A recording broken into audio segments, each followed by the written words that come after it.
My name's Tim Wu. I'm an author of a book called The Master Switch, which talks about the fate of media empires throughout history.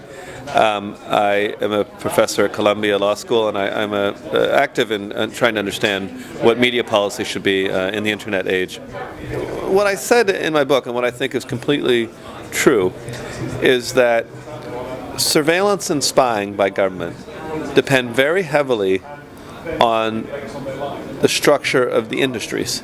In other words, when you have one or two really big companies that have all the information, spying becomes very easy. Government always wants to spy. I mean, why wouldn't they? There's always some reason. In the 80s, it's the IRA. Now it's terrorism. Before then, it was communism. There's always some reason to spy on people. The question is, how easy is it to spy on people? And when you have one or two big companies, Google, Facebook, the phone companies, just a few, it's much easier, and so you always see more of it. So in the book I talk about how in the media industries there's always a cycling between a very open period where there's lots of small companies and towards a more closed period where there's an information economy dominated by 1, 2, 3 big players. And we're clearly moving into a closed cycle if we're not already there. In the 1990s, you think about the internet, there was just hundreds of companies, no really dominant company. Nobody had the kind of data accumulation that Facebook and Google have today. Now we're talking about 3, 4, 5 really big companies in the internet space.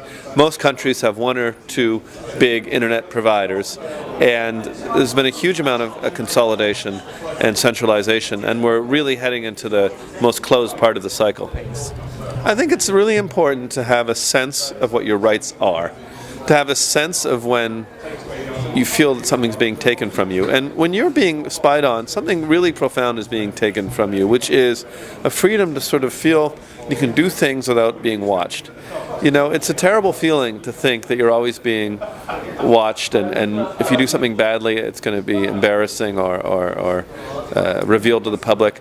So I think what people need to do is have a sense of their rights and complain when those rights are violated. That is the key to protecting our rights. Government is afraid of complaints and popular movements. I think there needs to be a big backlash against what's going on right now. I think the people need to rise up, not necessarily overthrow government, but at least demand that something be done, and if they do, something hopefully will be done. I'm working on a new book which is all about who actually owns attention and the many ways in which we're always being distracted or having things taken from us, and how to sort of achieve sovereignty over our own attention.